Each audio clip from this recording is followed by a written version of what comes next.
हैं India TV, आपके साथ मैं हूं प्राची पाराशर। दिल्ली किसकी बात करेंगे, दिल्ली की सियासी खबरों की, लेकिन उससे पहले एक बड़ी खबर मध्य प्रदेश से सामने आ रही है, आपके सामने रखते हैं। मध्य प्रदेश के पन्ना में दर्दनाक हादसा हुआ है। सीमेंट फैक्ट्री का एक हिस्सा गिरने से 2 की मौत हो गई है, ऐसी खबर सामने आ रही है। तस्वीरें आपके सामने। मध्य प्रदेश के पन्ना में दर्दनाक हादसा हुआ है। सीमेंट फैक्ट्री का एक हिस्सा गिरने की वजह से 2 लोगों की जान चली गई है। शुरुआती जानकारी तो यही निकलकर सामने आ रही है कि 2 लोगों की जान चली गई है। कितने लोग घायल हैं, मौके की स्थिति क्या है, क्या रेस्क्यू ऑपरेशन पूरा कर लिया गया है, ये सब कुछ जानकारी आना अभी बाकी है। शुरुआती जानकारी के मुताबिक सीमेंट फैक्ट्री की छत का स्लैब गिरा, उसमें 2 लोग दबे और 2 लोगों की मौत हो गई है, यानी 2 लोगों की जान चली गई है। ये मौके की तस्वीर इस वक्त आपको दिखाने की कोशिश कर रहे हैं। पन्ना का ये मामला है जहां सीमेंट फैक्ट्री का एक हिस्सा गिरा।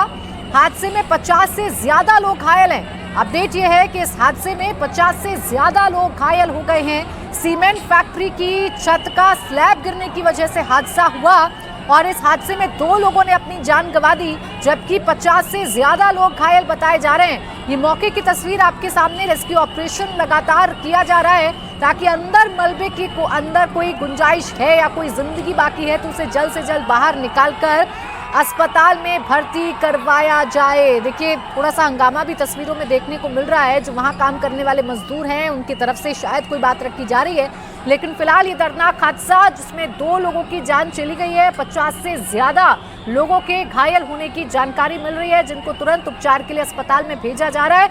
मध्य प्रदेश के पन्ना में यह दर्दनाक हादसा हुआ है जहां एक सीमेंट फैक्ट्री है और उस सीमेंट फैक्ट्री के छत का एक हिस्सा, एक स्लैब गिरती है और वहां काम करने वाले लोग इसके नीचे दब जाते हैं। 2 लोगों की मौत की जानकारी मिल रही है। कंफर्म हो गया है कि 2 लोगों की जान चली गई है इस हादसे में, जबकि 50 से ज्यादा लोग घायल हो गए हैं, ऐसी जानकारी मिल रही है। तो पन्ना में दर्दनाक हादसा हुआ है। फैक्ट्री में काम चल रहा था, छत का एक हिस्सा गिरा और उसमें 2 लोगों की जान चली गई, जबकि 50 से ज्यादा लोग घायल हुए हैं। हमारे साथ हमारे सहयोगी अनुराग अमिताभ इस वक्त फोनलाइन पर जुड़ गए हैं। अनुराग, बताइए जरा क्या अपडेट है, क्या चल रहा है मौके पर? रेस्क्यू ऑपरेशन जारी, क्या सभी लोगों को बाहर निकाल लिया गया है? देखिए, मैं आपको बता दूं, बड़ा जो है भीषण मामला हुआ है, जिसके बाद प्रशासन इस वक्त मौके पर पहुंचकर जो घायल है उन्हें निकाला जा रहा है। कि हाथ दरअसल इसलिए हुआ कि जेके सीमेंट प्लांट जो पन्ना में है उसका एक हिस्सा, बॉयलर वगैरह जहां बनते हैं उसका एक हिस्सा जो है उसका निर्माण हो रहा था। तकरीबन 5 दर्जन से ज्यादा मजदूर बताए जा रहे लगे हैं। इसी दौरान जो स्लैब होती है और उसकी सेंटरिंग होती है, वो सेंटरिंग के तमाम जो बांस और बल्ली होते हैं वो गिर गए, जिसके चलते काफी मजदूर जो है दबे गए। अभी तक जो खबर आ रही है 2 से ज्यादा जो लोग हैं वो हताहत हो सकते हैं और 50 से ज्यादा लोगों के घायल होने की खबर आई है। पुलिस और प्रशासन की जो टीम है वो सबसे पहला काम उनका ये है। ठीक है अनुराग, अपडेट आप देते रहिएगा। फिलहाल बहुत शुक्रिया आपका तमाम जानकारी के लिए। इधर दिल्ली चुनाव में लगातार दंगल जारी है। दिल्ली चुनाव पर प्रेस कॉन्फ्रेंस इस वक्त सुधांशु त्रिवेदी कर रहे हैं, सीधा लिए चलते हैं। संबोधित करें।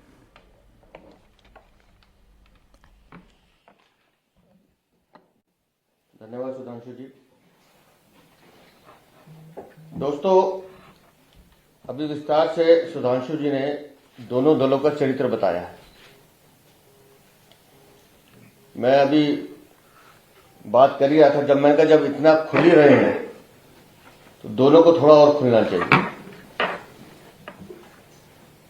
अरविंद केजरीवाल ने जहां से राजनीति शुरू की थी, उन भ्रष्टाचार के केसेस को भी आज उठाना चाहिए। वो शीला दीक्षित के 22 AC की बात करनी चाहिए, कॉमनवेल्थ घोटाले की बात करनी चाहिए, जिससे उन्होंने अपनी राजनीति को परवान चलाया, और थोड़ा सा खुलते तो और जीजा जी पे भी बात कर सकते थे। जब भ्रष्टाचार की बात कर ही रहे हैं, कांग्रेस भी जाने क्यों संकोच कर रही है कि खाली शराब और शीशमहल बोल के राहुल गांधी चुप हो जाते हैं। अरविंद केजरीवाल के घोटालों की तो फहरिस्त बहुत लंबी है। जल बोर्ड का 73,000 करोड़ रुपया पता नहीं कहां गया, शिक्षा के नाम पर 1300 करोड़ का घोटाला, पैनिक बटन के नाम पे 500 करोड़ का घोटाला, स्वास्थ्य के नाम पे अस्पतालों में नकली दवाइयां, मोहल्ला क्लिनिक के 65,000 फर्जी टेस्ट, ये सब भी राहुल गांधी को याद दिलाने चाहिए। लेकिन दोनों अपनी अपनी सुविधा की राजनीति खेल रहे हैं और दिल्ली की जनता इस बात को स्पष्ट रूप से समझती है कि दोनों दल एक ही भ्रष्ट सिक्के के दो पहलू हैं, जो शाम होते होते गले भी लग जाए तो कोई अचरज नहीं होना चाहिए।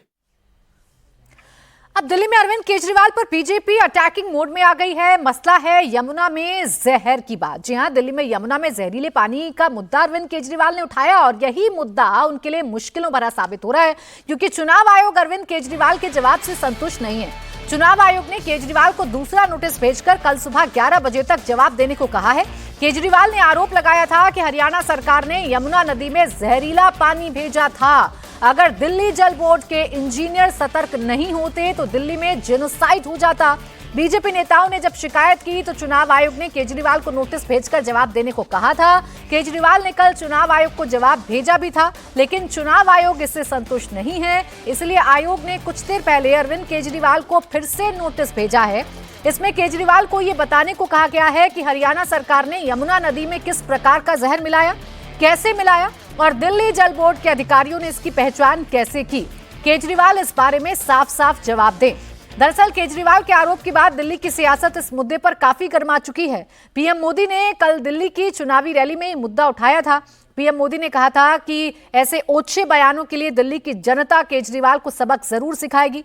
राहुल गांधी भी केजरीवाल से सवाल पूछ रहे हैं और इन सवालों पर क्या जवाब अरविंद केजरीवाल की तरफ से दिया जा रहा है, सीधा प्रेस कॉन्फ्रेंस में लिए चलते हैं। जब वो सड़क पे आ जाते हैं उनके बच्चों का क्या होगा, वो कहां रहेंगे सारे। इसके लिए अब आज मैं आम आदमी पार्टी के साथ तरफ से 7 गारंटी अनाउंस कर रहा हूं इन लोगों के लिए। पहला, सर्वेंट रजिस्ट्रेशन पोर्टल। तो जब कोई व्यक्ति को, स्टाफ को निकाल दिया जाता है, कोई नया आता है, नए वाला कोई और रखना चाहता है, उसे ये नहीं पता मैं किसे रखूं, तो एक पोर्टल होगा जिसमें जो लोग अपनी सर्विसेज अवेलेबल कराना चाहते हैं, मान लीजिए कोई खाली है, वो अपने आप को रजिस्टर कर लेंगे, और जो नए आए हैं और वो सर्वेंट या स्टाफ ढूंढ रहे हैं, वो अपने आप को रजिस्टर करके एक दूसरे से मैचिंग हो जाएगी कि जो खाली बंदा है वो उनकी लिस्ट हो जाएगी, जो काम देने के लिए स्टाफ को ढूंढ रहे हैं उनकी लिस्ट, और ये एक दूसरे से इनकी मैचिंग हो सकती है। ये सर्वेंट रजिस्ट्रेशन पोर्टल बनाया जाएगा। इससे बहुत सारे लोगों की समस्याएं दूर हो सकती है। जैसे एक श्रमिक कार्ड हमने बनाया है, लेबर कार्ड, वैसा ही एक सरकारी सर्वेंट कार्ड या सरकारी स्टाफ, पर्सनल स्टाफ कार्ड बनाया जाएगा। और जैसे श्रमिक कार्ड के ऊपर सारी सुविधाएं मिलती हैं कई योजनाओं की, वैसे ही इन्हें भी वो सारी योजनाओं की सुविधाएं दी जाएंगी। एक सर्वेंट हॉस्टल या स्टाफ हॉस्टल बनाया जाएगा। किसी व्यक्ति को अगर निकाल दिया जाता है, उनके एमपीएस ऑफिसर ट्रांसफर हो गए, वो सड़क पे आ जाता है, तो टेम्परेरी कुछ महीने, कुछ साल के लिए वो उस हॉस्टल में रह सकता है, जब तक उसको फ्रेश नौकरी नहीं मिल जाती। ईडब्ल्यूएस के जो दिल्ली सरकार के मकान है, जो कि सस्ते रेट पे दिए जाते हैं, आसान किस्तों पे दिए जाते हैं, वो सर्वेंट या स्टाफ जो पर्सनल है उनको भी मुहैया कराए जाएंगे, ताकि उन्हें इसका बेनिफिट मिल सके। इनके स्वास्थ्य के लिए मोबाइल मोहल्ला क्लिनिक लगाए जाएंगे। तो 7 नई गारंटियों का ऐलान अरविंद केजरीवाल कर रहे हैं, लेकिन यमुना के मुद्दे पर अरविंद केजरीवाल क्या जवाब देंगे, इस पर निगाहें बनी हुई हैं, क्योंकि चुनाव आयोग ने अपने नोटिस में केजरीवाल को 5 मुद्दों पर साफ जवाब देने को कहा है। चुनाव आयोग ने पूछा है कि हरियाणा सरकार ने यमुना नदी में किस प्रकार का जहर मिलाया, जहर की मात्रा, प्रकृति और पहचानने के तरीके का क्या प्रमाण है। केजरीवाल को यह बताने को कहा गया है कि यमुना के पानी में जहर कहां पाया गया, दिल्ली जल बोर्ड के किन इंजीनियर्स ने पानी में जहर की पहचान की और कैसे पहचान की। केजरीवाल को यह भी बताने को कहा गया है कि जहरीले पानी को दिल्ली में आने से रोकने के लिए कौन सा तरीका अपनाया गया। इन सवालों का जवाब अरविंद केजरीवाल को देना है। अरविंद केजरीवाल को चुनाव आयोग के नोटिस को लेकर बीजेपी नेता प्रवेश वर्मा ने भी निशाना साधा। नई दिल्ली से बीजेपी के उम्मीदवार प्रवेश वर्मा ने कहा कि केजरीवाल बताएं कि किस टेक्नोलॉजी की मदद से आपके घर में पानी की सप्लाई अलग और बीजेपी के घर में पानी की सप्लाई अलग। प्रवेश वर्मा ने इसे दिल्ली वालों को डराने की साजिश करार दिया। मैंने तो कभी नहीं देखा दुनिया में ऐसा कभी हुआ होगा किसी इलेक्शन में कि 11 साल सीएम रहे, दिल्ली जल बोर्ड का डिपार्टमेंट सीधा उनके अंतर्गत आता था। और कल तो प्रधानमंत्री जी ने कहा कि मैं भी दिल्ली रहता हूँ, राष्ट्रपति भी दिल्ली रहते हैं, मैं भी दिल्ली रहता हूँ, इतने सारे सांसद, इतने सारे भारतीय जनता पार्टी के लोग दिल्ली रहते हैं। तो अरविंद केजरीवाल के पास में ऐसी कौन सी टेक्नोलॉजी है कि वो यमुना के पानी को फिल्टर करके बीजेपी वालों के घर में अलग भेजेगा, आम आदमी पार्टी वालों के घर में अलग भेजेगा, मतलब ऐसा कौन सा रास्ता है? तो हरियाणा वाले यहाँ पर हमको मारने के लिए ऐसा जहर मिला रहे हैं, ऐसा अरविंद केजरीवाल बोल रहा है। तो दिल्ली के लोगों को डरा रहे हैं, उनके दिमाग में डर पैदा कर रहे हैं, भय पैदा कर रहे हैं कि आएगी बीजेपी तो तुम्हारे घर तोड़ देगी, स्कूल बंद कर देगी, सारी शिक्षा खत्म कर देगी, हॉस्पिटल। अरे भैया, देश में देखिए जाकर प्रधानमंत्री जी ने क्या क्या काम किए हैं, फिर बात कीजिए। देखिए, अमूमन ऐसा बहुत कम होता है कि एक ही मुद्दे पर चुनाव आयोग किसी नेता को दो नोटिस दे, लेकिन केजरीवाल के साथ ऐसा हुआ। केजरीवाल ने आरोप ही ऐसा लगाया, इस पर दिल्ली की सियासत गर्मा चुकी है। चुनाव आयोग ने पहला नोटिस 28 जनवरी को भेजा था। इसमें केजरीवाल को कल तक रात 8 बजे तक जवाब देने को कहा गया था। केजरीवाल इसका जवाब दे चुके हैं। अब चुनाव आयोग ने उन्हें दूसरा नोटिस थमाया है, क्योंकि चुनाव आयोग अरविंद केजरीवाल के जवाब से संतुष्ट नहीं है। इसके पहले जब अरविंद केजरीवाल ने कल चुनाव आयोग को अपना जवाब भेजा था, बीजेपी नेताओं की शिकायत के बाद चुनाव आयोग ने केजरीवाल को कल रात 8 बजे तक अपना जवाब देने को कहा था। केजरीवाल ने 14 पेज का जवाब चुनाव आयोग में दाखिल किया है। इसमें केजरीवाल ने कहा कि उन्होंने तथ्यों के आधार पर बयान दिया, कोई कानून नहीं तोड़ा। केजरीवाल ने इस आरोप को दोहराया कि हरियाणा सरकार ने अमोनिया वाला पानी छोड़ा। अब ये पानी लोगों तक पहुंचता तो उनकी सेहत को भारी नुकसान पहुंचता। केजरीवाल ने अपनी रैलियों में भी इस आरोप को दोहराया है। ये बीजेपी वालों ने गंदी राजनीति की हद कर दी। हमारे यहाँ दिल्ली में पीने का पानी हरियाणा से यमुना से आता है और यूपी से गंगा से आता है।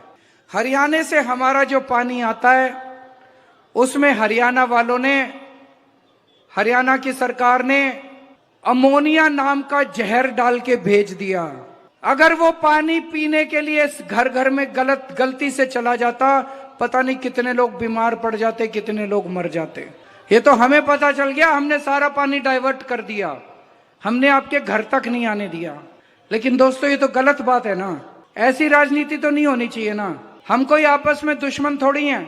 हरियाणा भी अपना देश है, दिल्ली भी अपना देश है, बीजेपी भी अपने देश की है, कांग्रेस भी अपने देश की है, आम आदमी पार्टी भी अपने देश की है। अरे एक दूसरे को मारने पे क्यों तुले हुए हो, एक दूसरे को बीमार क्यों कर रहे हो? ये तो हम लोगों ने पानी डाइवर्ट कर दिया, नहीं तो पता नहीं दिल्ली में कितने लोग बीमार पड़ जाते।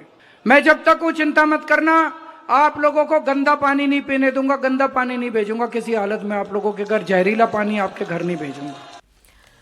अरविंद केजरीवाल बार बार अपने बयानों को दोहरा रहे हैं और चुनाव आयोग यही जानना चाहता है कि अरविंद केजरीवाल को कौन सी टेक्निक से पता चला कि कहां पर जहर है, कितनी मात्रा में जहर है, उसकी प्रकृति क्या है, किन इंजीनियर्स ने इसका पता लगाया और फिर आपने इस पानी को कैसे रोका।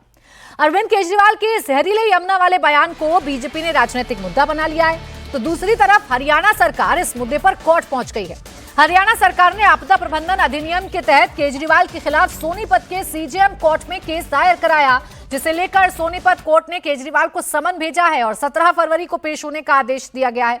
हरियाणा सरकार की दलील है कि केजरीवाल के बयान से दहशत फैल सकती थी, ऐसे में चुनाव आयोग को केजरीवाल की कैंपेनिंग पर बैन लगाना चाहिए। अब जिस वक्त केजरीवाल बीजेपी पर जहरीले पानी का फिर आरोप लगा रहे थे, उसी वक्त हरियाणा के सीएम नायब सिंह सैनी सोनीपत के पल्ला गांव पहुंचे। यमुना नदी यहीं से दिल्ली में प्रवेश करती है। सैनी ने यहां पर यमुना के पानी का आचमन किया, मां यमुना को नमन किया, फिर केजरीवाल पर जोरदार अटैक किया। आज पवित्र यमुना माता के चरणों में यहां पर आया हूं। आप देख भी रहे हैं, मैंने यहाँ पर पानी का, मां यमुना के उस पानी का आचमन भी किया है।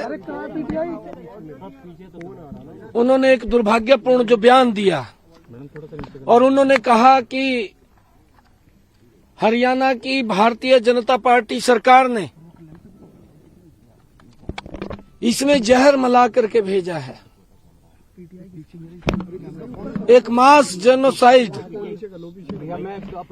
की बात केजरीवाल ने की है। कल ही एचओ जो अरे मैं फोन पे पकड़ रहा हूँ भाई। उसने कैंपल थे, उसमें कहीं कोई जहर की मात्रा नहीं है। अब हरियाणा के सीएम ने तो पानी पीकर अरविंद केजरीवाल के पाले में गेंद डाल दी, लेकिन अरविंद केजरीवाल भी अब इस मुद्दे पर बैटिंग करने के लिए उतर आए हैं। सैनी के यमुना नदी का पानी पीते ही केजरीवाल ने उन पर पलटवार कर दिया। केजरीवाल ने आरोप लगाया कि नायब सैनी ने यमुना का पानी पीने का ढोंग किया। उन्होंने यमुना का पानी मुंह में डालने के बाद उसे वापस यमुना में ही थूक दिया। इस बीच एक और मुद्दा है जो दिल्ली की सियासत में इस वक्त गर्माहट पैदा कर रहा है। दिल्ली में पंजाब रजिस्ट्रेशन नंबर की कार को लेकर बीजेपी और आम आदमी पार्टी के बीच में घमासान छिड़ा हुआ है। दिल्ली पुलिस ने पंजाब रजिस्ट्रेशन वाली क्रेटा कार को जब्त किया है। इस कार के आगे और पीछे पंजाब सरकार लिखा है। इस कार से पुलिस को करीब 8 लाख कैश बरामद हुआ है। साथ ही इसके अंदर से शराब की बोतल और आम आदमी पार्टी के पंपलेट भी मिले हैं। ये कार दिल्ली में कोपरनिकस मार्ग पर खड़ी हुई थी। दिल्ली पुलिस ने इसे जब्त कर लिया और केस दर्ज कर लिया है। अब इस मामले पर जमकर सियासत हो रही है। दिल्ली में पंजाब की रजिस्ट्रेशन प्लेट वाली कार मिलने के तुरंत बाद पंजाब सरकार ने रिएक्ट किया। पंजाब के परिवहन विभाग ने कार के रजिस्ट्रेशन प्लेट को फर्जी करार दिया। पंजाब सरकार ने कहा कि यह कार मेजर अनुभव शिवपुरी के नाम रजिस्टर्ड है, जो 3 साल पहले पठानकोट में पोस्टेड थे, लेकिन वो महाराष्ट्र के निवासी हैं। पंजाब के परिवहन विभाग का कहना है कि रजिस्टर्ड कार इको स्पोर्ट है, जबकि दिल्ली में बरामद कार क्रेटा की है। यानी दोनों कार अलग अलग हैं और बरामद कार का नंबर फर्जी है। दिल्ली पुलिस ने पंजाब भवन के पास पंजाब नंबर से रजिस्टर्ड एक गाड़ी को जो है वो जब्त कर लिया है। इस गाड़ी में करीबन 8 लाख कैश, 36 शराब की बोतलें, वहीं आम आदमी पार्टी के कुछ पैम्पलेट भी पड़े हुए थे। अब इसको चुनाव से देकर के भी जांच की जा रही है कि क्या ये जो गाड़ी है वो चुनाव में कैश या शराब बांटने के लिए इस्तेमाल की जा रही थी। लेकिन यहाँ पर देखिए आप जरा, ये क्रेटा मॉडल है, इसका जो नंबर प्लेट है वो पंजाब के नंबर प्लेट पर है और यहाँ पर पंजाबी में लिखा हुआ है पंजाब सरकार। लेकिन वहीं मैं आपको ये भी बता देना चाहती हूँ कि पुलिस ने अपनी शुरुआती जांच में यही पाया है कि ये जो नंबर प्लेट है वो फर्जी नंबर प्लेट है। ये जो आप यहाँ पर स्टिकर पंजाब सरकार का देख रहे हैं, इसको भी चिपकाया गया है। दरअसल ये जो नंबर है वो किसी मेजर अभिनव पुरी के नाम पर रजिस्टर है, 2018 का मॉडल है, लेकिन वो जो मॉडल है वो फोर्ड इको स्पोर्ट के नाम पर रजिस्टर्ड है।